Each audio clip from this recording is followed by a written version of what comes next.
ज़्यादा कि लाइक कुछ प्रीवियस ईयर पेपर के क्वेश्चंस करेंगे तो 2021 का करेंगे।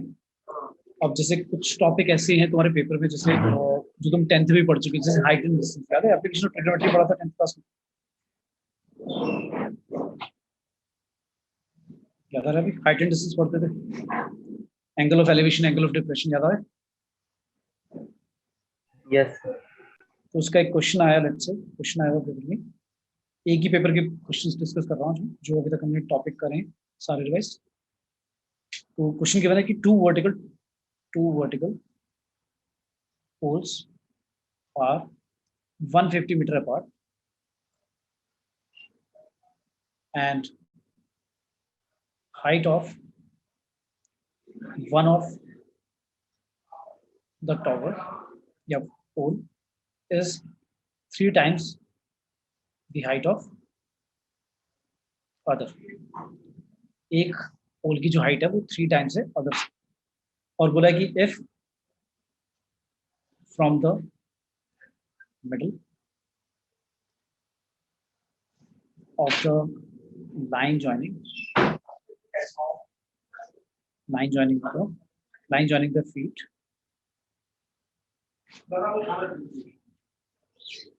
दोनों पोल्स के बेस के फीट को हमने क्या कर दिया ज्वाइन कर दिया तो उस लाइन ज्वाइनिंग के बिल्कुल मिडल में मतलब एग्जैक्टली मिडल में उस पॉइंट से हमने ऑब्जर्व किया तो an observer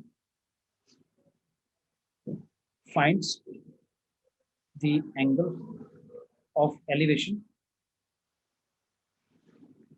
of their tops to be complementary क्या मतलब होता है कॉम्प्लीमेंट्री का भी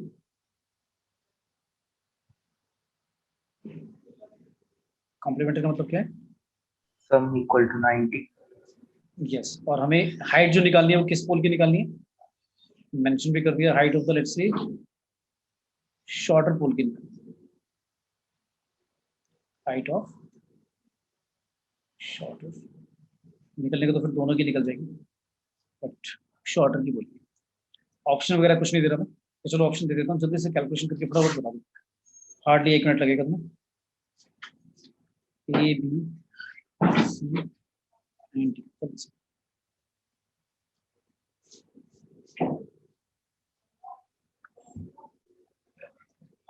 दो वर्टिकल पोल दिए हुए 150 metre apart and height of the one pole is 3 times the height of the other दोनों के लाइन ज्वाइनिंग को बेस को जो ज्वाइन करते हैं उसके मिडल से हमने एक ऑब्जर्वर ने क्या करा एंगल ऑफ एलिवेशन देखा दोनों के टॉप पर और दोनों का एंगल ऑफ एलिवेशन जो था वो एंगल्स जो है एलिवेशन वो कॉम्प्लीमेंट्री मतलब पता है आपको जिनका सम 90 होता है सप्लीमेंट्री होता है जिनका सम 180 होता है और हमें हाइट बतानी है शॉर्टर पोल की कितनी है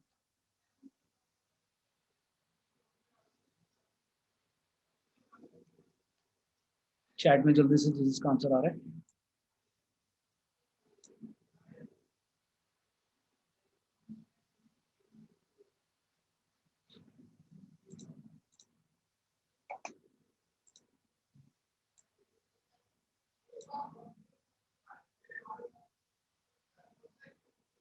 भाई 1 मिनट से ज्यादा नहीं लगना चाहिए बिल्कुल ठीक है काव्य का आ गया काव्य के फुल मार्क्स बाकी भाई कोमल मानसी अक्षय का सभी का आना चाहिए अमित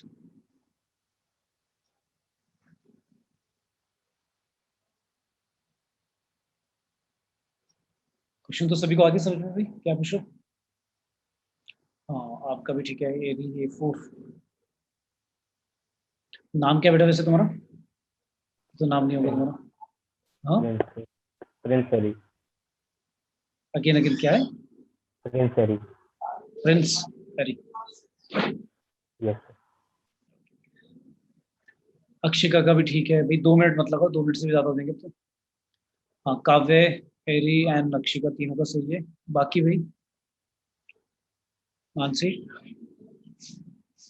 अमित कोमल पेन पेपर लेके नहीं बैठे हो क्या भैया देखो इसमें कितना टाइम लगेगा देखो मेरे को एक्चुअली पता कितना टाइम लगेगा ये थ्री एच हाइट का है ये एच हाइट का है मिडल से एक पॉइंट लिया मैंने ये कह रहा है यहाँ पर एक एंगल बन रहा है यहाँ पर एक एंगल बन रहा है ये थीटा मान लिया तो ये 90 माइनस थीटा होगा एक बार आप 10 थीटा लगाओगे एक बार आप 10 90 माइनस थीटा लगाओगे टेन थीटा क्या आएगा आपका, टेन थीटा इस वाले ट्रायंगल में तो होगा एच, और 150 मीटर था बेस का पूरा, तो ये 75 होगा, ये भी 75, तो ये आएगा आपका h/75 और ये आएगा 3h/75। अब आपको ये भी पता है कि टेन थीटा तो आ गया h/75, लेकिन टेन 90 माइनस होता है कॉट थीटा हो गया 3h/75। इन दोनों को यार मल्टीप्लाई कर दो, मल्टीप्लाई करोगे 1 आएगा, यहाँ पर क्या आएगा 3h² डिवाइड बाई 75 कितना हो गया, h² आ गया 75 डिवाइड बाई 3 कट गया, h आ गया 5 का रूट होता है और 25 का रूट होता है 5, 75 का रूट नहीं होता पूरा, बट 5 का स्क्वायर इंटू 3 लिख सकते हैं, तो एक और 5 आएगा और एक रूट 3, तो आंसर आ गया 25 रूट 3। ये स्मॉटर जो शॉर्टर पोल था उसी की लेंथ निकल गई, हाइट निकल गई। क्लियर है, बोलो भी सभी को क्लियर है या दोबारा एक्सप्लेन करूँ, बताओ। Yes sir. ठीक है यार, मतलब हार्डली 1 मिनट लगेगा, ऐसे ही क्वेश्चन में तो टाइम बचेगा यार, अगर इस क्वेश्चन में भी टाइम लगाओगे तो कैसे करोगे। सिर्फ 3 बच्चों ने करा है, वो भी काव्य का आ गया था, ठीक है 1 मिनट के करीब, बाकी सभी ने फिर टाइम लगाया तो बाकी को हुआ ही नहीं भी। ठीक है, तो ये तो अलग से चैप्टर पढ़ाने की जरूरत नहीं है, तो वही है लाइक बेसिक जो तुम्हारा 11th में तुम, अच्छा एंगल ऑफ एलिवेशन और डिप्रेशन समझते हो ना। जब हम एलिवेशन बोलते हैं तो नीचे से ऊपर देखते हैं, मतलब लाइन ऑफ साइट का हॉरिजॉन्टल के साथ जो एंगल बनता है इसको एंगल ऑफ एलिवेशन बोलते हैं। लेकिन जब ऊपर से नीचे देखते हैं तब जो एंगल बनता है उसको बोलते हैं एंगल ऑफ डिप्रेशन। अब तुम कहोगे सर एंगल तो हम नीचे ही बनाते हैं, फर्क क्या पड़ता है। फर्क ये पड़ता है कि अगर ऐसा क्वेश्चन आ जाए कि एक टावर है और एक बिल्डिंग है, एक टावर है और एक बिल्डिंग है, और मुझे कहा जाए कि टावर के टॉप से, ये रहा टावर का टॉप है, ये है लेट्स से सी, टावर के टॉप से मैं देख रहा हूँ दूसरे बिल्डिंग के टॉप पर, और क्वेश्चन में लिखा है एंगल ऑफ एलिवेशन, तो मुझे समझ में आ जाएगा कि दूसरी जो बिल्डिंग है जो बी से बन रही है BD, वो बड़ी है क्योंकि एंगल ऑफ एलिवेशन बोल रहा हूँ। लेकिन अगर मैं कह दूं कि सी के टॉप से देखा, मतलब AC के टॉप से देखा, सी पॉइंट से, और दूसरे बिल्डिंग या दूसरे टावर के टॉप पर देखा और एंगल ऑफ डिप्रेशन है, तो समझ में आ जाएगा कि वो बिल्डिंग नीचे है। समझ में आ रहा है, क्लियर है भाई। बनेगा हॉरिजॉन्टल के साथ ही एंगल, तो एंगल ऑफ डिप्रेशन ये बनेगा, और अगर एंगल ऑफ एलिवेशन बोल रहा है तो ये एंगल बनेगा। समझ में आ रहा है, क्लियर है भाई सभी को। तो एंगल ऑफ एलिवेशन और डिप्रेशन का मीनिंग क्लियर है, कैसे लेना है। यस। ठीक है, तो ये एलिवेशन और डिप्रेशन का सिग्निफिकेंस या इंपॉर्टेंस बोलते हैं, ये इंपॉर्टेंस है, नहीं तो बनाते तो हम नीचे ही हैं। कभी कभी एंगल ऑफ डिप्रेशन ऐसे भी बना देते हैं कि लाइन ऑफ साइट ऐसे और यहाँ बना देते हैं ऐसे हवा में, पर वो ऑल्टरनेट इंटीरियर होता है इसलिए यही नीचे ही लेते हैं, क्योंकि ट्रायंगल हम नीचे ही ले लेते हैं, हवा में नहीं लेते, तो इसलिए हम थीटा यहाँ पर बना देते हैं। ठीक है, पर कंफ्यूज मत होना कि ऊपर लें या नीचे लें, वो एक ही बात है, हम नीचे ही ले लेते हैं। तो हॉरिजॉन्टल के साथ बेस के साथ हमेशा लाइन ऑफ साइट का जो एंगल होता है वो होता है एंगल ऑफ एलिवेशन या डिप्रेशन, याद रखना। ठीक है, फिर नेक्स्ट देखो क्वेश्चन, ये भी बहुत ईजी आया। क्वेश्चन पूछा कि a man is walking on a straight line, straight line पे चल रहा है, और बोला the arithmetic mean of reciprocals of the intercepts of this line on the coordinate axis is 1/4। वो कह रहा है कि एक मैन जो है वो स्ट्रेट लाइन पे चल रहा है, स्ट्रेट लाइन पे चलकर वो कह रहा है कि जो स्ट्रेट लाइन इंटरसेप्ट बनाएगी एक्सिस के ऊपर, कोऑर्डिनेट एक्सिस के ऊपर, उसके इंटरसेप्ट्स का रेसिप्रोकल्स का अर्थमेटिक मीन, रेसिप्रोकल्स का अर्थमेटिक मीन 1/4 है। और 3 स्टोन्स रखे गए, 3 स्टोन्स A, B और C, कहाँ कहाँ पर, एट 1 पे रखा गया, एक 2 पे रखा गया, और एक C रखा गया 4 पे। ये 3 स्टोन रखे गए, 3 stones A, B, C are placed, then which of these stone, which stone, इनमें से कौन सा stone, which of these stone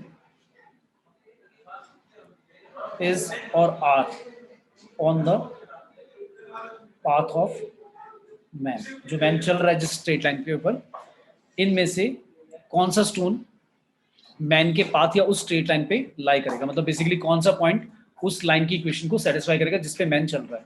और जिस पे मैन चल रहा है जिस लाइन पर, उसके लिए सिर्फ इन्फॉर्मेशन गिवन है कि उसके रेसिप्रोकल्स जो इंटरसेप्ट्स आएंगे लाइन के कोऑर्डिनेट एक्सिस पर, उसके इंटरसेप्ट्स का रेसिप्रोकल का अर्थमेटिक मीन जो है वो 1/4 है। बस इतनी इन्फॉर्मेशन गिवन है, इतनी ही इन्फॉर्मेशन रिक्वायर्ड है, आंसर आ जाएगा। ऑप्शन है सिर्फ बी ओनली, या तो बी होगा सिर्फ, या ए कॉमा सी, या फिर सी ओनली, या फिर डी ऑल ऑफ दीज। क्या सारे पॉइंट मैन के पाथ में ही होंगे? सी ओनली, ए कॉमा सी, बी ओनली, या फिर all of these? Again 1 minute.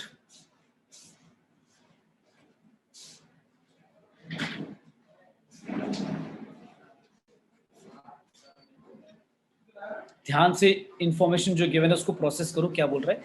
Man एक पाथ पे चल रहा है, मतलब एक लाइन पे चल रहा है, जिसका कोऑर्डिनेट एक्सिस पर जो इंटरसेप्ट्स होंगे उनका रेसिप्रोकल्स का अर्थमेटिक मीन 1/4 है। और कहा गया कि ए, बी और सी 3 पॉइंट हैं जो कि 1 1 2 2 और 4 4 पे रखे गए हैं। तो ए बी सी में से हमें बताना है कि कौन सा पॉइंट या कई सारे पॉइंट कौन कौन से उस लाइन पर लाई करेंगे।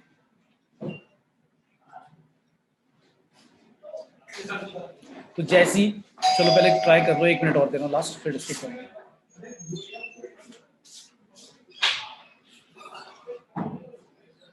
और ये मैं बहुत इजी वाले क्वेश्चन ले रहा हूँ,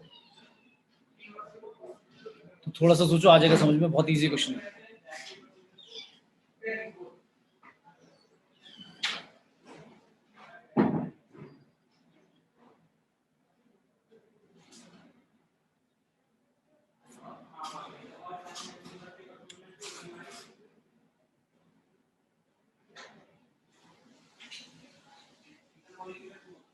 आया भी किसी को?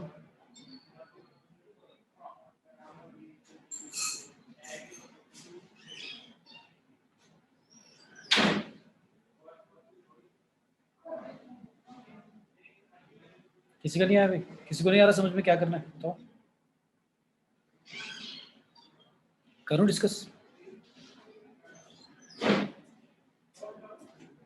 Yes sir. अच्छा यार मुझे बताओ, आप क्या सोचोगे? सबसे पहले उसने कहा है कि the man is walking on a straight line, ठीक है। अब स्ट्रेट लाइन और इंटरसेप्ट के बारे में बात कर रहा है, तो तुम्हारे दिमाग में कौन सी स्ट्रेट लाइन की इक्वेशन आएगी मुझे बता दो। अगर आप स्ट्रेट लाइन की बात करते हो, भाई स्ट्रेट लाइन की बात कर रहे हो और इंटरसेप्ट के बारे में बात कर रहे हैं, तो इंटरसेप्ट वाली इक्वेशन आएगी, हाँ क्या होती थी? बस ठीक है, इतना ही करना था यार और क्वेश्चन खत्म हो जाता। तुम पता नहीं क्या कर रहे हो। x upon a plus y upon b equal to 1। अब मुझे बता दो a और b कौन है? भाई इंटरसेप्ट ही तो है, और क्वेश्चन में क्या गिवन है? इन इंटरसेप्ट का रेसिप्रोकल करना है, कर दिया। उनका अर्थमेटिक मीन निकालना है। अर्थमेटिक मीन ऐसे तो निकालोगे भाई, अर्थमेटिक मीन रेसिप्रोकल का निकालोगे तो कैसे निकालोगे? दोनों को ऐड अप करोगे और डिवाइड बाय 2 करोगे, ऐसे निकलता ना मीन। और इक्वल टू कितना रखना है? 1/4 गिवन है ना इन्फॉर्मेशन। जल्दी से बताओ, ये ठीक है? Yes sir. ठीक है, क्या आएगा यहाँ से? सॉल्व करके बताओ। 1/a plus 1/b equal to क्या लिख दूं? 1/2 लिख दूं? ये ठीक है? बोलो भाई। 1/a plus 1/b equal to 1/2, ये ठीक है? Yes sir. Yes sir. 2 को क्रॉस मल्टीप्लाई कर दिया। अब ये वाला एक रिलेशन आ गया और एक लाइन की इक्वेशन ऐसी है, लाइन की इक्वेशन ऐसी है।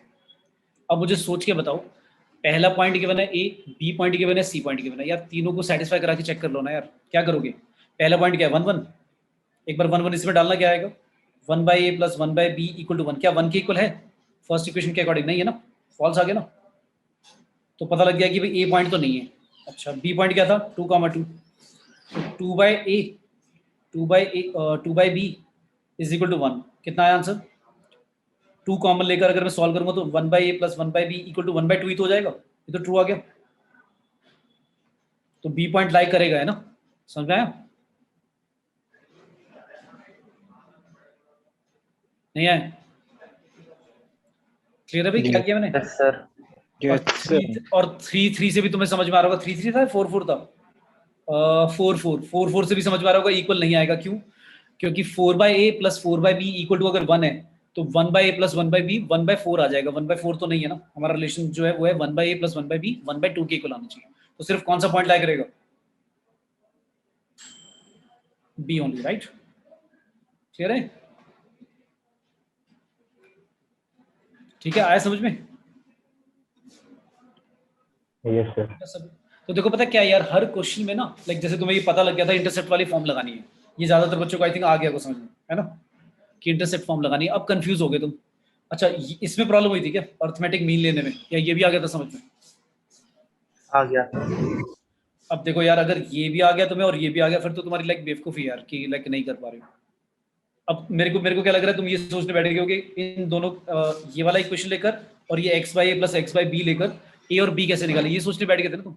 मतलब तुम ऐसे सोच रहे होगे कि a और b निकालते हैं हम किसी तरह से, ये सोच रहे हो ना? सर मैं तो भी मैं समझ गया, लाइक माइंड में क्या आ रहा है तुम्हारे तुम्हारे तुम्हें लग रहा है कि ए और बी की कोई डेफिनेट कोई यूनिक वैल्यू निकल जाएगी, फिर हम सॉल्व करेंगे आंसर, फिर बताएंगे क्या होगा। ऐसे नहीं यार, मतलब ऐसे अब जब मतलब ये दो इक्वेशन बनने के बाद अगर कोई मुझे कहे सर मैं ए और बी निकाल सकता हूँ, तो यार मतलब देखकर ही पता लग रहा है नहीं निकलेगा यार। क्योंकि ए और बी की फॉर्म में जो इक्वेशन है वो तो एक्स और वाई वाली इक्वेशन लिखी हुई है लाइन की, लेकिन ए और बी का जो फॉर्म का रिलेशन जो लिखा हुआ है ए और बी का, वो पहली वाली इक्वेशन है 1/a plus 1/b equal to 1/2। तो जब तक एक इक्वेशन है और दो वेरिएबल है, मैं निकाल ही नहीं सकता। तो कोई मुझे कहे ए और बी की यूनिक वैल्यू निकलेगी, मैं कहूंगा निकलेगी नहीं, कोई तरीका ही नहीं निकालने का। हाँ, लेकिन अब उसने पॉइंट दी है, उसने ये थोड़ा कहा इक्वेशन बताओ, वो कह रहा है पॉइंट बताओ, तो तुम्हें ये सोचना चाहिए कि पॉइंट लाइन पर लाई करता है, उसको मैं सेटिस्फाई कराऊंगा। तो तुमने इक्वेशन लिखी x/a plus x/b equal to 1, पहला पॉइंट लिखा 1/1 तो 1/a प्लस 1/b आ गया। 2/2 लिखोगे तो 2/2 प्लस 2/b आ जाएगा। 4/4 लिखोगे तो 4/a प्लस 4/b आ जाएगा। अब तुम्हें क्या करना है, जो फर्स्ट रिलेशन आया है, फर्स्ट इक्वेशन जो था 1/a प्लस 1/b, उसको देखकर सेटिस्फाई देखना हो रहा है या नहीं हो रहा। ठीक है, मतलब डायरेक्शन जो होती है ना, लाइक करने का तरीका क्या है, पेपर को, पेपर में जब क्वेश्चन पढ़ते हैं तो अप्रोच क्या होगा, तो ये अप्रोच इंपॉर्टेंट है। अगर तुम ये गड़बड़ कर रहे हो तो तुम्हें चाहे आता भी हो ना, तुम या तो आंसर पे पहुंचोगे बहुत देर में। अब अगर मैं तुम्हें 15 मिनट और देता ना, तुम घुमा फिरा के थोड़ा बहुत इधर उधर करके समझ जाते कि बताना कौन कैसे बताएंगे, पर इतना टाइम नहीं होगा पेपर में। बात समझ आ रही है? क्लियर है भाई? ठीक है, सभी को आगे समझ में भाई क्या किया हमने? बोलो भाई, दोबारा बताऊं? सर। ठीक है, मतलब हर क्वेश्चन से हर मिस्टेक से क्या करो, सीखो कि अरे यार हम क्या कर रहे थे, ऐसे करना था ये तो, या इसमें ऐसे कॉन्सेप्ट लगाना चाहिए था, हम क्या लगा रहे हैं। तो हर क्वेश्चन से जब भी कोई मिस्टेक करते हो या कुछ सिली मिस्टेक हो जाती है या कुछ सोच नहीं पा रहे कॉन्सेप्चुअली, तो कॉन्सेप्ट वगैरह तो वो तो नहीं आते तो सीख लोगे, लेकिन अगर आती है हर चीज और फिर क्वेश्चन सॉल्व नहीं हो रहा है, इसका मतलब हमारी अप्रोच रॉन्ग है, बस और कुछ नहीं है। ठीक है ना? तो उस अप्रोच को फिर करेक्ट करो और देखो, हर क्वेश्चन से सीखो कि क्या कर रहे हैं। अब क्वेश्चन दिया हुआ है F x equal to 4x³ minus 3x² divide by 6 minus 2 sin x plus 2x minus 1 times cos x, और इसमें बताया हुआ है पहला इंक्रीज हो रहा है ये इन 1/2 से इंफिनिटी, फिर कह रहा है इंक्रीज हो रहा है इन माइनस इंफिनिटी से 1/2, फिर सी कह रहा है डिक्रीज हो रहा है इन 1/2 से इंफिनिटी, या फिर डी ऑप्शन डिक्रीज हो रहा है इन माइनस इंफिनिटी से 1/2। चार ऑप्शन दिए मैंने कि इंक्रीज हो रहा है या डिक्रीज हो रहा है, इंटरवल दिए मैं, उनमें से ऑप्शन चूज करना है कौन सा ठीक है। तो वो ये इंक्रीजिंग डिक्रीजिंग के लिए हम क्या करेंगे भाई, एफ डैश एक्स निकालेंगे। जल्दी से निकालो एफ डैश एक्स, 30 सेकंड्स में फटाफट जल्दी से बता दो क्या आ रहा है एफ डैश एक्स, फिर आगे करते हैं कंटिन्यू। स्टेप वाइज पूछूंगा तुम्हारे से कि क्या क्या है, फिर बताते जाना। एफ डैश एक्स बता दो सिंप्लीफाई करके पूरा, कि आंसर ये आएगा सर, सिंप्लीफाई करके बताओ। 2x² minus x minus x आगे माइनस 2 cos x माइनस का 2 cos x, बस यही आ रहा है भाई। Minus 2 sin x। अच्छा वो भी आ रहा है, माइनस का 2 sin x आ रहा है। यस गड़बड़ कर दिया मेरे को, सर। सर ऐसे गड़बड़। आराम से यार बताओ, ऐसे मत करो, मैं कर नहीं रहा, मैं तुम्हारे भरोसे बैठा हूँ। ढंग से बताओ क्या आ रहा है, जल्दी से पूरा सिंप्लीफाई कर लो। मेरे ख्याल से कुछ लाइक टर्म्स भी एड अप या कैंसिल आउट होंगी, क्योंकि 2 sin x का डेरिवेटिव cos x आ जाएगा, और एक और cos x है उसका minus minus plus sin x हो जाएगा। तो जल्दी से बताओ क्या आ रहा है फाइनल से। 2x² माइनस x, ये तो ठीक था तुम्हारा, आगे बताओ जल्दी से क्या आएगा साइन कॉस वाली टर्म्स।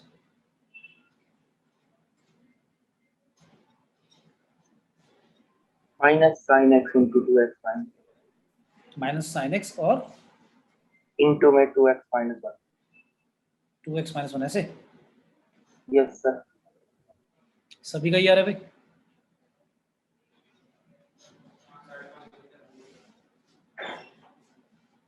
कर ही लो।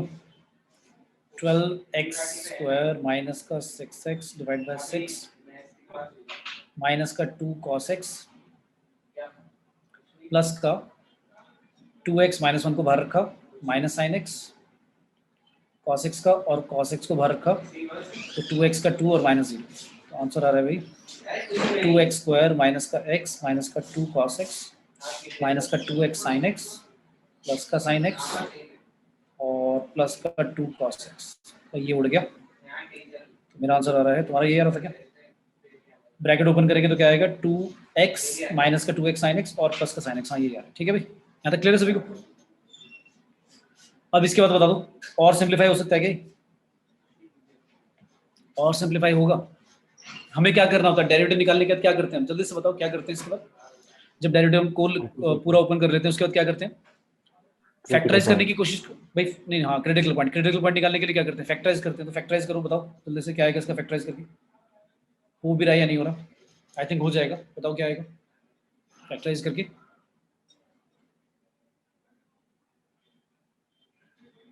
2x minus 1 into x minus sin.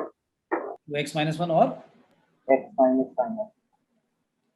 x minus sine x, ठीक है भाई लिख दिया। अब मैं कैसे बताऊं इसके क्रिटिकल पॉइंट क्या आएंगे? एक तो क्रिटिकल पॉइंट तुम्हारा आ गया भाई 1/2, ठीक है। दूसरा क्रिटिकल पॉइंट कहां से निकालोगे? यहां से कैसे निकालोगे? x माइनस साइन x है तो x equal to sine x कहां पे होता है ये कैसे बताऊं मैं? x equal to sine x कैसे बता सकते हैं कहां पे होगा? बताएगा? वेरी गुड, क्योंकि अगर x 0 रख देंगे तो लाइक साइन x भी 0 हो जाएगा। वेरी गुड, तो x 0 भी आ गया ना, ठीक है। चलो ले लो। क्या क्या लेना है? माइनस इन्फिनिटी प्लस इन्फिनिटी और क्या लेना है? 0 पहले आएगा फिर 1/2 आएगा। चलो बताओ जल्दी से ले लो, 0 से पहले कुछ भी ले लो पॉइंट। अब हमने ऑप्शन में देखा 0 तो था ही नहीं, तो वो चेक कर लेते हैं, कोई बात नहीं, देखते हैं इंटरवल उसका या बिहेवियर चेंज होता नहीं होता। माइनस इन्फिनिटी से 0 के बीच में कुछ भी ले लो जल्दी से। माइनस इन्फिनिटी से 0 के बीच में कुछ भी ले लो। एंगल ही ले लो बेशक से, मतलब साइन की जैसे वैल्यू निकालनी होगी तो तुम फंस जाओगे, फिर वो रेडियन में होगी तो उसको डिग्री में बनाना पड़ेगा तुम्हें। तो तुम कुछ भी ले लो।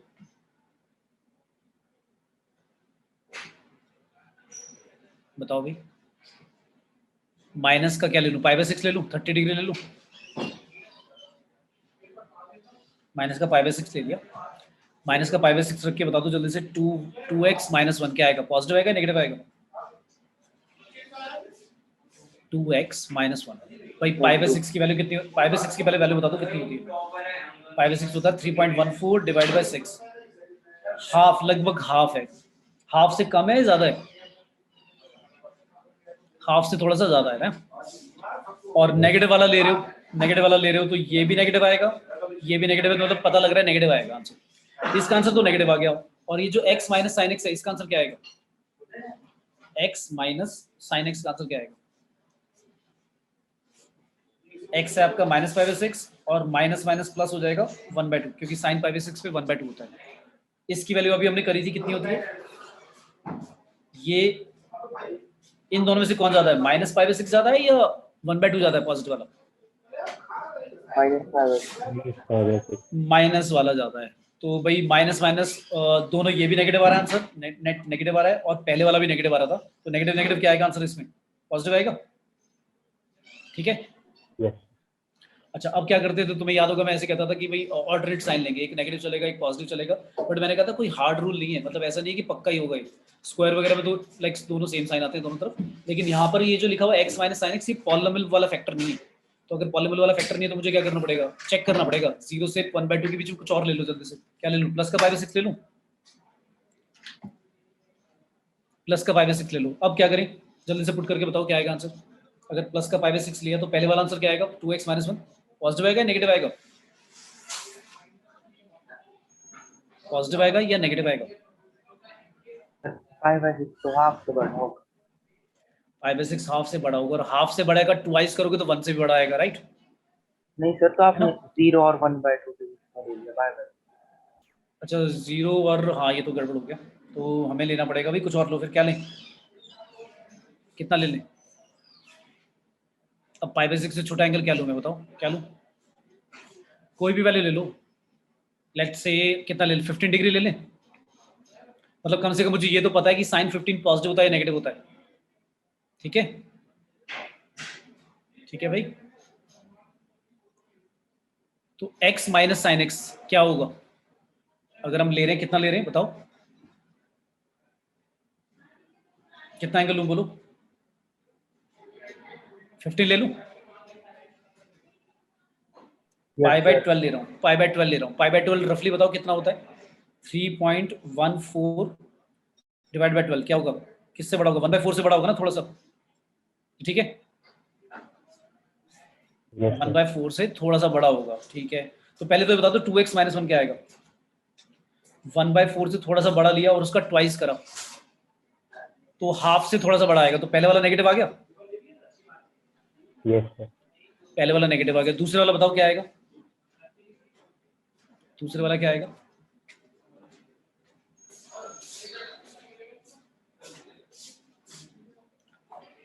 दूसरे वाला क्या रहा भाई? अच्छा वैसे तो तुम ऑप्शन देख सकते हो,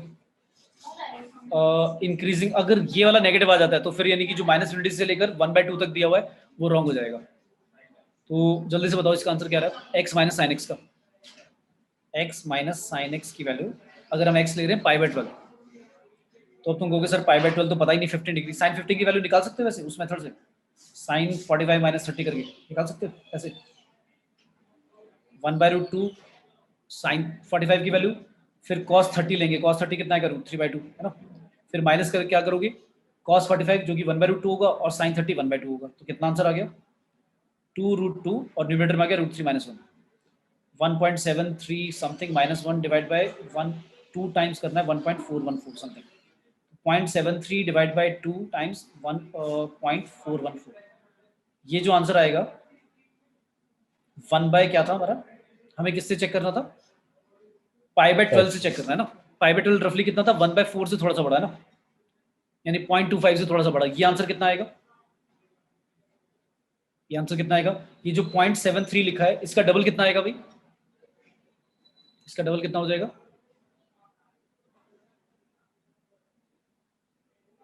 अब तुम कहोगे सर ये तो बहुत क्लोज आ रहे हैं ना, है क्या नहीं?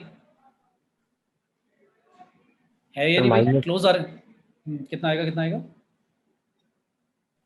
अगर मैं डिवाइड करता हूँ 0.73 को 0.73 को, ये तो मैं तुम्हें एक वैसी लाइक क्रूड अप्रोच बता रहा हूँ, इसका एक एक्चुअल मेथड बताऊंगा अभी, और एक बहुत इंपॉर्टेंट कॉन्सेप्ट बताऊंगा जो इसमें इन्वॉल्व होगा। 0.73 डिवाइड बाय क्या 2, डिवाइड बाय 2 करा तो इतना आ गया, और डिवाइड बाय क्या करना है, और क्या था भाई 1.414, कितना आ रहा है 0.258 समथिंग आ रहा है, ठीक है। और वो कितना आ रहा था, पाई की वैल्यू होती है 3.14 डिवाइड बाय कितना, डिवाइड बाय 12, नहीं ये तो ये ज्यादा आ रहा है दिख रहा है, ठीक है। तो यानी कि क्या ज्यादा आ रहा है इसमें, x ज्यादा आ रहा है या साइन x ज्यादा आ रहा है? Sin x. Sine x। और पहले वाला क्या था, पॉजिटिव था या नेगेटिव था? पहले वाला क्या था हमारा आंसर? 2x - 1, 2x - 1 क्या था हमारा, नेगेटिव। Yes, sir. पहले वाला आंसर नेगेटिव था, ये आंसर पॉजिटिव आ रहा है, तो नेगेटिव इंटू पॉजिटिव अब क्या आएगा, Negative. नेगेटिव। तो ये तो समझ में आ गया कि -∞ से लेकर जो 1/2 वाला ऑप्शन है रॉन्ग हो गया, क्योंकि पॉजिटिव नेगेटिव हो गया, राइट। ठीक है, ठीक है भाई। अब 1/2 के आगे लेना है, 1/2 के आगे क्या लूं बोलो, 1/2 के आगे क्या लूं? अब ले सकता हूँ, क्या लिया था मैंने, पाई बाय क्या लिया था, क्या लिया था, प्लस π/6 है ना। सर अब चल एक्स जाएगा। बड़ा और आपने या फिर साइन एक्स बड़ी डिस्कनेक्ट हो जाता है। अभी जब हमने करा तो साइन की वैल्यू हमने निकाली तो आ रही थी कितनी भाई, इसकी वैल्यू कितनी थी याद है, 0.5 ऐसे आ रही थी, 0.258, और Yes, उसकी वैल्यू sir. कितनी आ रही थी 0.26 समथिंग है ना। Yes, sir. तो x बड़ा आ रहा था ना, तो यानी ये पॉजिटिव आ रहा है, right. x minus sine x क्या आ रहा है, पॉजिटिव आ रहा है, राइट। सर इसको ग्राफ से भी देख सकते हैं कि y इक्वल टू x का ग्राफ साइन के ऊपर से जाता है। हाँ लाइक दोनों को इस तरह से, लाइक मैं बताता हूँ, देखो इसका भी मैं यही मैं समझा रहा था कि कैसे करोगे। अब देखो ये वाला जो हम कर रहे हैं ना मेथड, ये तो हो गया कि भाई क्रूड अप्रोच हो गया कि भाई कुछ नहीं आ रहा समझ में, तो भाई ऐसे में वैल्यूज ले लेके देखूंगा, और वैल्यूज भी इतनी क्लोज आ रही है तो मैं पागल हो जाऊंगा करते करते, है ना। उसमें भी फिर ऐसा नहीं है कि मैं सही कर रहा हूँ, क्योंकि गारंटी नहीं है उसका रीजन, क्योंकि √3 की वैल्यू मैं अप्रोक्सीमेट ले रहा हूँ। कितनी ले रहा हूँ, 1.73, आगे भी होता है। और √2 की वैल्यू भी अप्रोक्सीमेट ले रहा हूँ, तो हो सकता है मेरा जो आंसर निकला 0.26 वो भी अप्रोक्सीमेट हो सकता है 0.58 या उससे कम आ रहा हो। तो ये तरीका ही रॉन्ग है चेक करने का। तो क्या करूंगा, अब जो मेथड आता है ध्यान से सुन लो, ये बहुत बहुत इंपॉर्टेंट है। तो मतलब ये जो मैं पॉइंट बता रहा हूँ इंपॉर्टेंट है कि x माइनस साइन एक्स हमेशा हमेशा ग्रेटर देन इक्वल टू 0। भाई लिख लो कहीं पे, फॉर्मूले की तरह से लिख लो। अब समझा देता हूँ कि कैसे, मतलब कि मैं डायरेक्टली कैसे बोल सकता हूँ कि हमेशा ही पॉजिटिव होगा, ये दिखा रहा हूँ, करें।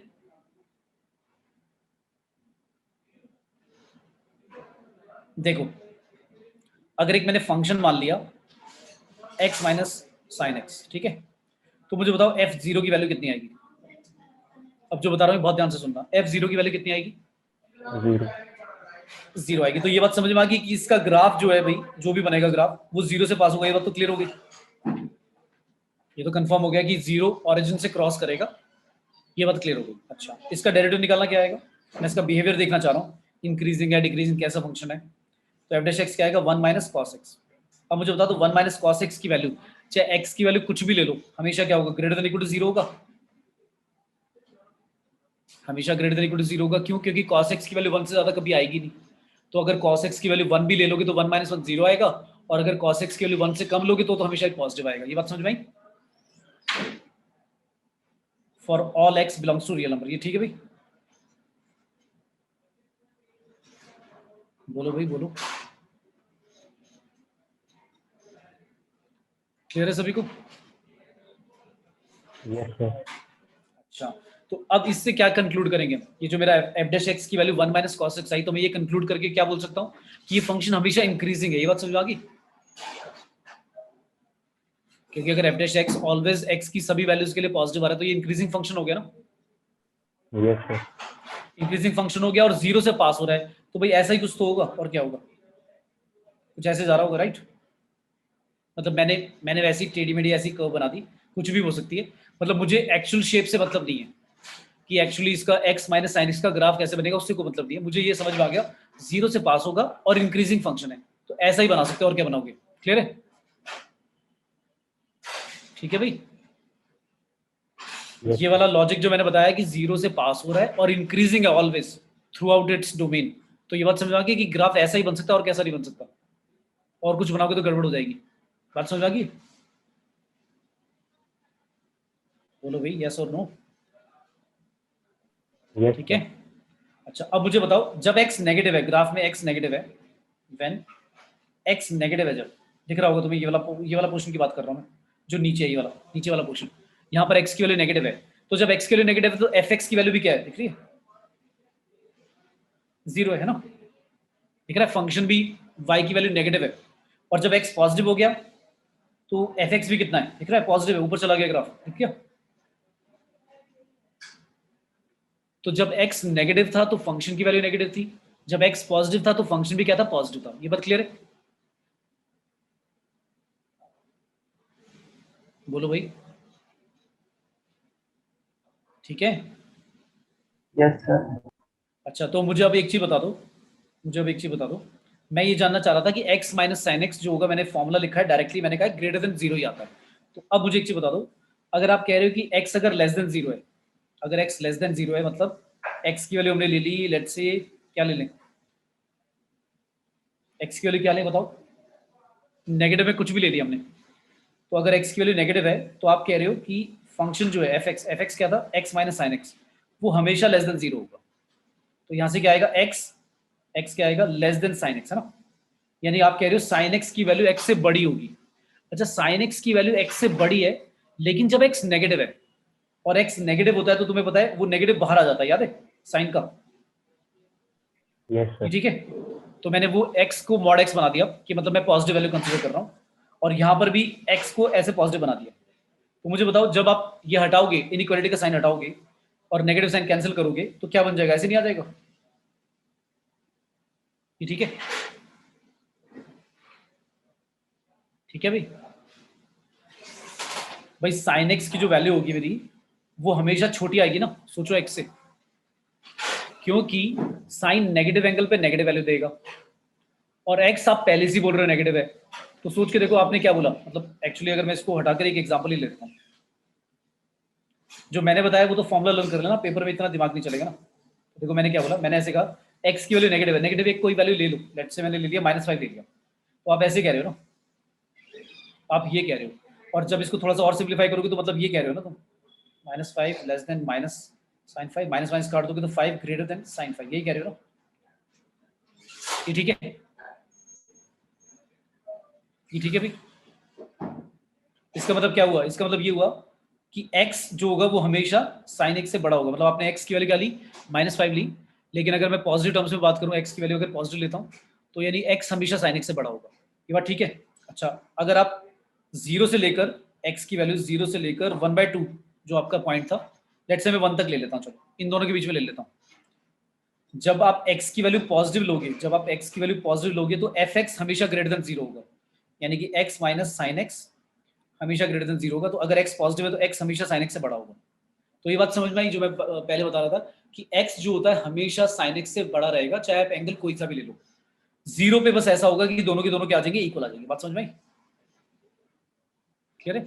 तो जो हमारा डेरिवेटिव आया था, मतलब हम बेफालतू में टाइम वेस्ट कर रहे हैं, ये तो हमेशा ही पॉजिटिव वैल्यू देगा।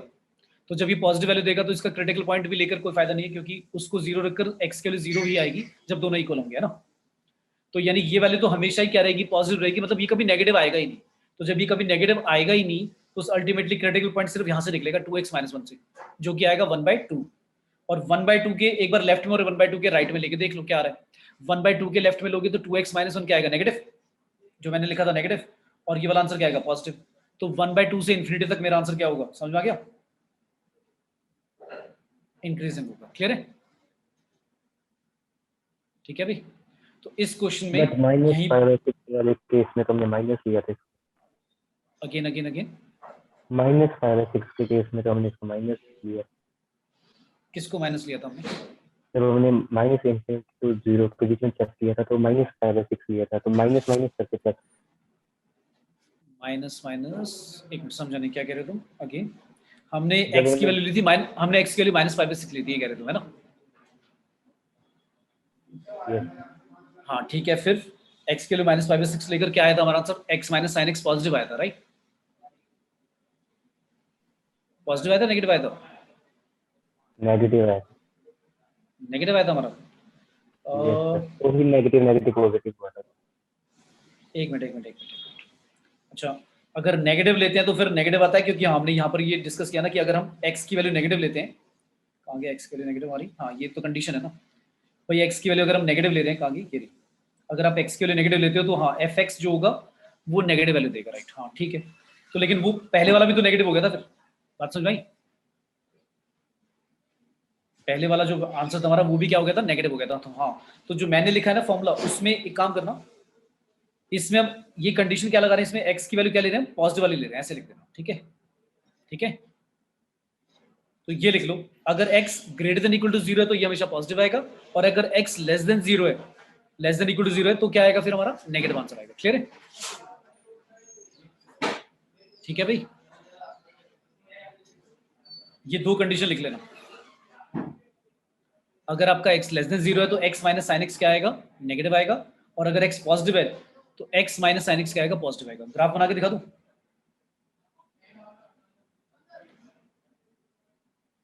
क्या था हमारा फंक्शन बताना?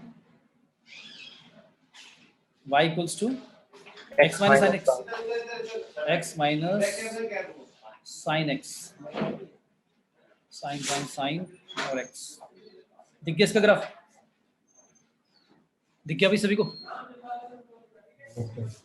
तो मैंने अभी जो बात बोली वो प्रूव होगी ना कि भाई जो ग्राफ है वो 0 से पास हो रहा है, 0 से पास हो रहा है। और मैंने कहा जब x की वैल्यू पॉजिटिव लोगे तो आंसर पॉजिटिव आएगा, मतलब आंसर जो y का होगा, और x की वैल्यू नेगेटिव लोगे तो नेगेटिव आएगा। क्लियर है ये बात?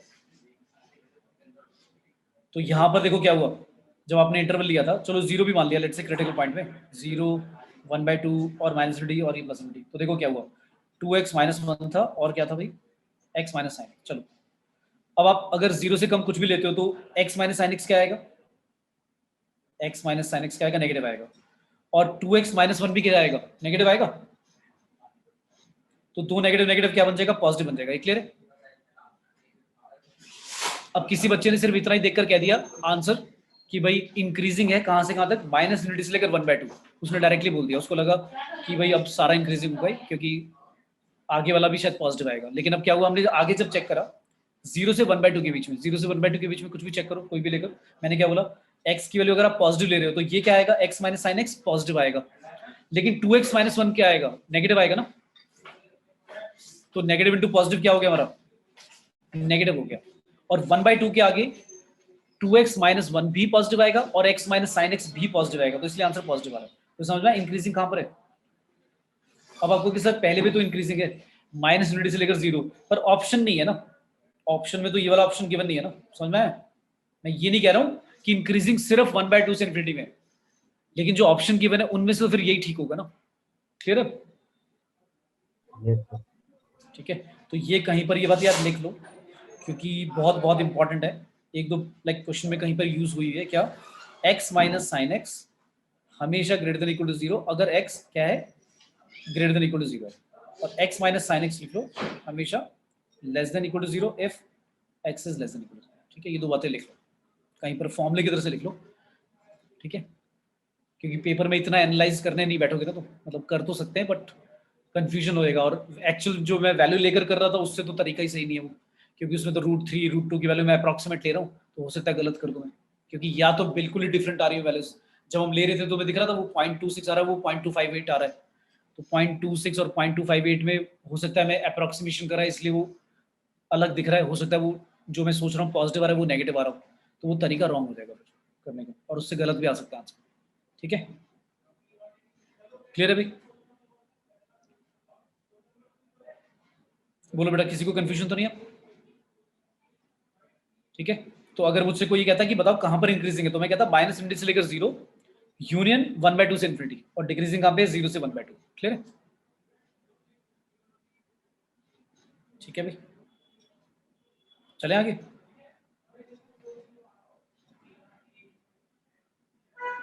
सिक्स इंडियन, बेटा बताओ पीछे वाले किसी को डाउट तो नहीं पीछे वाले क्वेश्चन में, क्लियर है सभी को, आवाज नहीं आ रही भाई किसी की भी। Clear. Yes, sir. ठीक है, तो फॉर्मूले की तरफ से लेके भी लो, कुछ जो इंपॉर्टेंट रिजल्ट, जो ट्रिकी लाइक कॉन्सेप्ट होते हैं, जो थोड़ा सा नई बात सीखने को मिलती है, लिखते रह करो। ठीक है, आप में से कोई पूछ रहा था पहले शायद लाइक कंटिन्यूटी वाला फंक्शन में कि भाई कंटिन्यूस होना जरूरी है नहीं इंक्रीजिंग के लिए, तो ऐसा भी कोई जरूरी नहीं है, अगर फंक्शन भाई कंटिन्यूस नहीं भी है तो भी इंक्रीजिंग हो सकता है। ठीक है, 6i और 8f, 6 इंडियन है और 8 फॉरेनर है, और इनमें से क्या करना है, एक कमेटी बनानी है साइंटिस्ट की, 6 इंडियन साइंटिस्ट हैं, 8 फॉरेन साइंटिस्ट हैं, और उनकी कमेटी बनानी है, जिसमें कमेटी में ये नहीं बोला उन्होंने कितने परसेंट चाहिए, लेकिन ये बोल दिया if it require at least 2 Indian तो होने चाहिए, and double the number of foreigners, जो फॉरेनर होंगे वो कितने होने चाहिए, डबल होने चाहिए देन इंडियंस, जो इंडियन है उनसे कम से कम डबल तो होने चाहिए। तो कितने तरह से मैं कमेटी बना सकता हूँ, नंबर ऑफ वेज बताने कितने तरह से हम ऐसे कमेटी बना सकते हैं।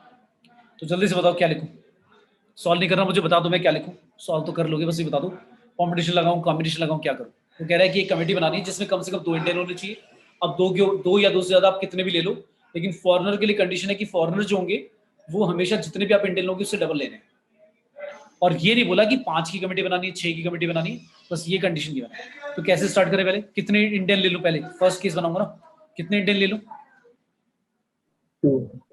2, क्या लिखूं उसके लिए, कितने वेज होंगे, क्या लिख दूं,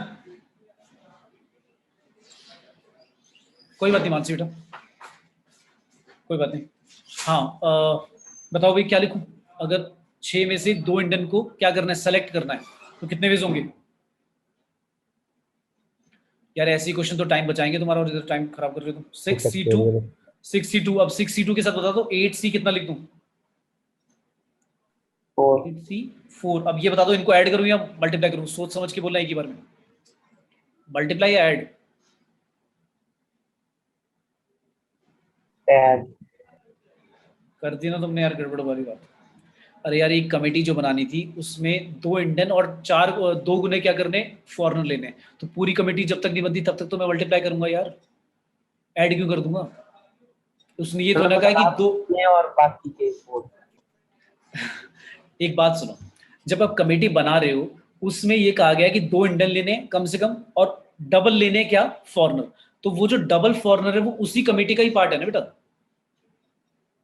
अगर आपने लिखा एक चीज सोचो पहले, अगर आपने ये प्लस लिखा इसका मतलब आप पता है क्या कह रहे हो? इसका मतलब कह रहे हो 2 इंडियन की कमेटी अलग और 4 फॉरेनर की कमेटी अलग। तो 2 इंडियन में फॉरेनर नहीं है कोई भी और 4 फॉरेनर वाली कमेटी में कोई भी इंडियन नहीं है। तो ये कह रहे हो आप, तो क्या ये चाहिए क्या मुझे? बताओ। No sir. नहीं है ना, तो यार यही तो लॉजिक, फिर वही तुम कह रहे थे ना कॉम्बिनेशन कॉम्बिनेशन कराओ। ये तो यार बेसिक है ना, अगर ये चीज नहीं आ रही है फिर कैसे करोगे कॉम्बिनेशन कॉम्बिनेशन भाई? ये तो बेसिक आइडिया अपने आप से पूछा करो यार। उसने कहा एक कमेटी बना दी जिसमें 2 इंडियन कम से कम होने चाहिए और उसी कमेटी में जितने आप इंडियन लोगे उससे डबल फॉरेनर लेने। तो मल्टीप्लाई करेंगे, साफ समझ में आ रहा है कि कमेटी बनाने में भाई इंडियन और फॉरेनर दोनों लेने हैं। अच्छा बाई चांस नहीं आ रहा समझ में, तो ऐसे अपने आप से पूछो ये लिख क्या रहे हो आप, ऐसे पूछो अपने आप से ये क्या लिख रहे हो आप क्या लिख रहे हो कि दो दो पर्सन की कमेटी 6 में से बना दी उसमें सिर्फ इंडियन है और 8 में से 4 की फॉरेनर की कमेटी बना दी उसमें सिर्फ चारों फॉरेनर है। तो ये चाहिए क्या हमें कि सिर्फ चारों फॉरेनर चलेंगे 2 इंडियन? ऐसे नहीं ना, क्योंकि एक ही कमेटी में बोले गए हैं कि भाई 2 इंडियन और उससे डबल वो होने चाहिए। ठीक है, ठीक है भाई। एरी एंड जिसका भी भाई परमुटेशन कॉम्बिनेशन ज्यादा ही वीक है मैं करा दूंगा। ठीक है, 2 क्लासेस ले लूंगा। ठीक है, और बोलो। ठीक है भाई, परमुटेशन कॉम्बिनेशन की। पर यार ये अगर आप कहोगे परमुटेशन कॉम्बिनेशन वीक है मैं करा तो दूंगा, पर यार ऐसे सोचो अगर परमुटेशन कॉम्बिनेशन बिल्कुल ही जीरो कर रखा है तुमने तो यार फिर तो बिल्कुल बेसिक लेवल से पढ़ाना पड़ेगा। फिर तो लाइक 2-3 हफ्ते चाहिए बिल्कुल अगर स्ट्रॉन्ग ग्रिप करनी है, क्योंकि फिर मैं जल्दी जल्दी करा दूंगा फिर वैसे ही वीक रहेगा तुम्हारा। तो कम से कम यार ये बेसिक्स तो अपने आप थोड़ा सा कर सकते हो। एनसीईआरटी के क्वेश्चन कर लो थोड़ा सा बेसिक जो थे, परमुटेशन कॉम्बिनेशन में डिफरेंस क्या है, कैसे लगाते हैं परमुटेशन, कैसे कॉम्बिनेशन लगाते हैं, ये तो क्लियर कर लो यार। बेसिक तो प्रिंसिपल ऑफ फॉर्मूला काउंटिंग वो। वगैरह तो होता है पर कंसेप्ट मुझे लगाना नहीं आता कुछ में। देखो पता क्या होता है मैं समझता हूँ, देखो परमुटेशन कॉम्बिनेशन और प्रोबेबिलिटी 2 चैप्टर ऐसे हैं कि होशियार बच्चे जो होते हैं ना उनका भी थोड़ा सा वीक या कंफ्यूजिंग पार्ट रहता है। उसका रीजन पता क्या है? उसका रीजन है मुश्किल नहीं है, बट मुश्किल प्रॉब्लम ये होती है कि इसमें समझ में नहीं आता कि ऐसे करें या ऐसे करें। मतलब क्वेश्चन पढ़ के समझ में नहीं आता कि पूछ क्या रहा है। तो आपको वर्डिंग को ना थोड़ा सा ध्यान से पढ़ना है कि क्या बोल रहा है। जैसे मैंने कहा आपको मल्टीप्लीकेशन और प्लस में कंफ्यूजन है, पर यार कम से कम जब आप ऐसे लिखते हो, ऐसे लिख रहे हो अगर, सॉरी 62 और 8C4, इसको लिखने के बाद कम से कम तुम्हें ये तो समझ में आना चाहिए तुमने लिखा क्या है। लिख दिया, मान लो मैंने प्लस लिख दिया, तो मुझे समझ में तो आएगा यार मैंने क्या लिख दिया। मैंने लिखा है 6 में से कोई भी इंडियन में से 2 की एक कमेटी बना दी, यही मतलब मैं कह रहा हूँ। प्लस करने का मतलब है अब वो खत्म हो गया, मतलब वो 2 की कमेटी एक अलग बना दी मैंने, मैं कह रहा हूँ 2 की कमेटी बन गई। फिर मैं कह रहा हूँ 8 में से 4 की एक कमेटी बना दी। तो अब आप सोचो आपने क्या कर दिया, 2 वाली एक अलग कमेटी बना दी, 6 में से 2 सेलेक्ट करके, और 8 में से 4 की एक कमेटी बना दी। पर आप सोचो, आप क्वेश्चन में बोला गया था भाई जितने भी आप इंडियन लोगे एक कमेटी में उससे डबल क्या होना चाहिए, फॉरेनर होना चाहिए। तो मुझे बताओ ये जो 6C2 लिखा इसमें तो सिर्फ 2 ही इंडियन है, इसमें फॉरेनर तो तुमने लिया ही नहीं। तो उसने क्वेश्चन में बोला था कि डबल लेने फॉरनर, तो ये तो अब समझ में आना चाहिए ना यार, ये तो गड़बड़ हो गया। तो इसलिए मल्टीप्लाई, समझ में आया? Yes sir. ठीक है, मतलब थोड़ा सा वही थोड़ा सा इंट्रोस्पेक्ट करोगे, क्रिटिकल थिंकिंग सोचोगे कि यार ऐसे क्यों नहीं वैसे क्यों, तो तभी समझ में आएगा। मतलब इसमें ऐसे नहीं है। तो तुम्हें समझ गया कि like यही कंफ्यूजिंग वाला पार्ट रहता है बच्चों को कि भाई क्या लगाना है, कैसे लगाना है, केसेस कब बनाने, मल्टीप्लाई कब करना है। तो ये चीज समझ लो, जब तक पूरा क्वेश्चन फिनिश नहीं होता, जब तक हमारा टास्क कंप्लीट नहीं होता, मल्टीप्लाई चलेगा। वो खत्म हो जाता है, एक और तरीका है करने का। जैसे मान लो मुझे 6 जनों की कमेटी बनानी थी, तो 6 जनों की कमेटी एक तो ऐसे बन गई 6C2 और 8C4। एक और क्या बन सकती थी 6C3 और 8C3। अभी मैं ये नहीं मान रहा कि डबल है फॉरनर, मैं वैसे बता रहा हूँ जनरल केस। तो अब ये केसेस हो गए कि 6 की कमेटी ऐसे भी बन गई, 6 की कमेटी ऐसे भी बन गई। तो हमारा पहला केस हो गया जब 2 इंडियन और 4 फॉरेन लेने पड़ेंगे। अब क्या ले सकता हूँ बताओ जल्दी से बता दो क्या लिखूं। 6C क्या लिखूं? अब कितने इंडियन ले लूं? 3 ले लिए। तो मल्टीप्लाई में क्या लिख दूं? 8C, बता दो क्या लिखूं? 8C बोलो यार। डबल लेने हैं, डबल फॉरनर डबल लेने हैं, तो कितना होगा 8C 6। अब कोई बच्चा ऐसे सोचने बैठ जाएगा सर यहाँ पर तो 6% सेलेक्ट करें और सर आपने यहाँ पर 9 की कमेटी बना दी, तो क्वेश्चन में ऐसा लिखा हुआ है क्या कहीं कि भाई इतनी परसेंट की कमेटी बनानी है? नहीं बोला ना उसने। उसने तो बस कंडीशन बोली जितने भी आप इंडियन लोग के ले लो, कम से कम 2 रखने, तो 2 ले लो, 3 ले लो, 4 ले लो इंडियन, कितने भी ले लो, 6 के 6 ले लो इंडियन, पर जो फॉरनर होने चाहिए वो उसमें डबल होने चाहिए। तो जब अलग अलग नंबर आ रहा है तो ऐसे मत सोचना कि पहले तो 6 की कमेटी बनाई सर ने और दूसरी बार सर ने जो प्लस करा है उसमें तो 9% आ रहे हैं, तो ये कैसे आ गया? तो उससे कोई मतलब नहीं, क्योंकि इसने बोला ही नहीं कि कितने की बनानी कमेटी। फिर 6 में से मैं 4 भी लूंगा, 6 में से 4 भी लूंगा, लेकिन 8 में से फिर कितने लेने पड़ेंगे बताओ? अगर 6 में से 4 लिए तो 8 में से कितने लेने पड़ेंगे भाई? 8 ही लेने पड़ेंगे, राइट? अब इसके आगे मैं लूंगा ही नहीं, क्यों? क्योंकि 6 में से अगर 5 लिए इंडियन तो 8 में से 10 तो मैं ले ही नहीं पाऊंगा, क्योंकि फॉरनर डबल होने चाहिए। तो सिर्फ यही 3 केस आएंगे और इन तीनों केसेस को मैं क्या कर दूंगा? सॉल्व करके ऐड कर दूंगा। क्लियर है? बोलो भाई, क्लियर है? ठीक है। तो यार ऐसे क्वेश्चन तो टाइम बचाएंगे तुम्हारा। ये तो बहुत मतलब इजी सा क्वेश्चन आया, बहुत ज्यादा एक होता है ना अबव एवरेज, मतलब एवरेज या इजी क्वेश्चन मैं मानूंगा वैसे। अगर अबव एवरेज आता तो सोचते थोड़ा सा क्या करना है क्या नहीं, तो बहुत इजी यार, मतलब ये तो आना चाहिए। ठीक है, तो थोड़ा सा स्टार्ट करो अपने आप ही कॉम्पिटिशन कॉम्बिनेशन, क्योंकि ऐसा नहीं हो पाएगा, कोई 2-3 महीने या 2-3 हफ्ते की बात नहीं है। हार्डली 2 क्लासेस लूंगा मैं, थोड़ा सा लाइक कराकर अच्छी तरह से करा दूंगा। ठीक है, क्वेश्चंस भी करा दूंगा सिर्फ कॉम्पिटिशन कॉम्बिनेशन के। क्लियर है? क्लियर है भाई? अच्छा मुझे जल्दी से बता दो। Yes. हाँ, तो जैसे तुमने परमिशन कॉम्बिनेशन दिया, प्रोबेबिलिटी भी ऐसा ही वीक है क्या? ये प्रोबेबिलिटी याद है? कंडीशन प्रोबेबिलिटी, इंडिपेंडेंट इवेंट, सब वो चीजें याद है? ये वही भूल गए हो? बोलो भाई, याद है क्या? 12th की प्रोबेबिलिटी में अगर मैं टॉपिक काउंट करूँ कौन कौन से पढ़े मैंने? कंडीशन प्रोबेबिलिटी पढ़ा है, फिर मैंने उसके बाद इंडिपेंडेंट इवेंट पढ़ा था, फिर मैंने बेस थ्योरम पढ़ी थी जो कंडीशन प्रोबेबिलिटी का ही एक पार्ट था, एक्सटेंशन। फिर हमने बायनोमियल डिस्ट्रीब्यूशन पढ़ा था जिसमें होता है या नहीं होता, और हर केस में इंडिपेंडेंट इवेंट होता था। नंबर ऑफ ट्रायल एन होते थे, आर जिसमें सक्सेस होते थे, तो फॉर्मूला होता था NCR, सक्सेस की पावर पी की पावर एक बार की सक्सेस की प्रोबेबिलिटी की पावर आर, और जो नहीं होता है उसके लिए क्यू मान लेते हैं, उसकी पावर होती थी N-R। और फिर था नॉर्मल डिस्ट्रीब्यूशन, प्रोबेबिलिटी का डिस्ट्रीब्यूशन जो हम लेते थे, जिसमें हम मीन या एक्सपेक्टेड वैल्यू निकालते थे और स्टैंडर्ड डेविएशन या वेरिएंस निकालते थे। याद आ रहे हैं भाई? Yes sir. ठीक है, नहीं आ रहे तो लेक्चर्स देखो, क्वेश्चन स्टार्ट करो सॉल्व करना, तभी आएगा, नहीं तो ऐसे लाइक भूल जाओगे सारा और फिर लास्ट मोमेंट पे सोचोगे। तो अब जैसे 1 महीने के करीब लगभग रह गया, कितना टाइम रह गया पता है? कब है पहला पेपर? 20 कब है? 20 जून। हाँ, तो भाई अब मतलब 1 महीना भी ऐसे सोच लो, 1 महीना बचा है, तो 1 महीने में अब तुम सोचोगे कितनी क्लासेस होंगी, कितने दिन मिलेंगे हर चैप्टर को करने के लिए, उसमें तुम केमिस्ट्री भी करना है, फिजिक्स भी करना है, तो अब ज़्यादा टाइम नहीं है, मतलब है ना? तो 1-1 2-2 दिन में चैप्टर खत्म करना है पूरा अच्छी तरह से। और मैंने वो जो बात बोली थी उस पर ध्यान दो, जैसे आपने कहा सब कॉम्पिटिशन और प्रोबेबिलिटी, ये 2 टॉपिक, तो इनको मैं रिवाइज करा दूंगा। लेकिन अब तुम्हारा टारगेट है कि फिर 3D वेक्टर जो बाकी चैप्टर में करा चुका हूँ, स्टैट्स, मैथमेटिकल रीजनिंग, फंक्शन, जितने भी आप इंटीग्रेशन कैलकुलस पूरा का पूरा करा हमने एक एक करके, तो वो खत्म करना स्टार्ट करो। ठीक है, क्या? एक क्वेश्चन बोला कि an ordinary die is rolled, ध्यान से पढ़ना, rolled for a certain number of times if, वो कह रहा है if probability of getting odd number 2 times is equal to probability of getting even number 3 times। ये कह रहा है कि प्रोबेबिलिटी, अब हमें ये तो उसने बताया नहीं कि कितनी बार टॉस करा है डाई को, उसने बस ये बोल दिया probability of getting a odd number 2 times, मतलब ऑड नंबर 2 बार आए एन में से जितनी बार भी टॉस करा हमने, और probability of getting a even number 3 times, इन दोनों की प्रोबेबिलिटी इक्वल है। तो मुझे कह रहा है कि फाइंड करो probability getting odd number of times. अब कुछ बच्चे इसी में फंस के रह जाते हैं, क्या बोल रहा है ऑड इवन ऑड, है ना? ये क्या चल रहा है? तो पहले आराम से सोचो, जब ये गिवन ही नहीं है कितनी बार टॉस करा है, तो क्या मान लूं? कितनी बार टॉस करा है? n टॉसेस मान लेता हूं। ठीक है, मान ली n टॉसेस है, तो किसी को ये समझ में आ गया कि इसमें कौन से वाला कॉन्सेप्ट लगेगा? कंडीशन प्रोबेबिलिटी लगेगी, इंडिपेंडेंट लगेगी, बाइनरी डिस्ट्रीब्यूशन लगेगा, प्रोबेबिलिटी डिस्ट्रीब्यूशन नॉर्मल वाला चलेगा, या बेस थ्योरम लगेगी? किसी को ये समझ में आ गया क्या करना है इसमें? बताओ भाई,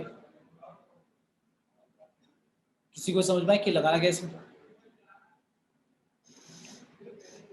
हाँ या ना तो भरो भाई। आया नहीं आया बेटा? एरी, अक्षिका, किसी को है बेटा? कौन सा? Bayes theorem. यार बेस थ्योरम तो यार कंडीशन प्रोबेबिलिटी होती है, इसमें कंडीशन कहाँ है यार? बेस थ्योरम में तो कंडीशन ये होती थी कि एक्स, सक्सेस और फेलियर वाला। हाँ सक्सेस फेलियर ऐसे मत बोलो, बाइनोमियल डिस्ट्रीब्यूशन बोलो, बाइनोमियल डिस्ट्रीब्यूशन है कि होगा या नहीं होगा, है ना? तो आप यार एक एक चीज बताओ, बेस थ्योरम जो होती है और कंडीशन प्रोबेबिलिटी वो एक ही होती है, बेस थ्योरम बस एक्सटेंडेड वर्जन होता है यार। बेस थ्योरम नाम सुनते ही तुम्हें क्वेश्चन याद आ जाना चाहिए, पता है क्या? कि एक्सीडेंट हो चुका है, कार चला रहा था, इसकी प्रोबेबिलिटी निकालो। फिर कार की दे रखी थी, स्कूटर की दे रखी थी, ट्रक की दे रखी थी, एक्सीडेंट कार से, एक्सीडेंट स्कूटर से और एक्सीडेंट ट्रक से दे रखी है। अब क्वेश्चन पूछता है कि एक्सीडेंट हो चुका है, बताओ कार चला रहा था, ऐसा कुछ बोला यार इसने कि ये हो चुका है और इसकी निकालो? कहाँ से यार बेस थ्योरम? बेस थ्योरम तो बिल्कुल ही नहीं है। अगर आप ऐसे कर रहे हो तो इसका मतलब फिर तो बिल्कुल ही याद ही नहीं यार, तो मतलब प्रोबेबिलिटी के टॉपिक ही भूल चुके हो तुम सारे के सारे। फिर जब हम इतना भूल चुके हैं तो फिर कैसे रिवाइज होगा यार, है ना? तो अपना लाइक करना स्टार्ट करो और टॉपिक मुझे बता दो कि जो टॉपिक तुम करोगे प्रायोरिटी में रखूंगा, उससे मैं एक्स्ट्रा क्लास लेने पड़े एक्स्ट्रा क्लास रखेंगे, करा दूंगा ये, ठीक है? क्योंकि अगर मैं कहूँ इसमें बहुत ज़्यादा टाइम नहीं लगेगा भाई। कोऑर्डिनेट ज्योमेट्री करना है, कोऑर्डिनेट ज्योमेट्री के ellipse, parabola, hyperbola, circle, straight line, वो सारा का सारा करना है, तो उसके लिए तो भाई चाहिए पूरा 1 महीना चाहिए, 1 महीने में जाकर अच्छी तरह से होगा।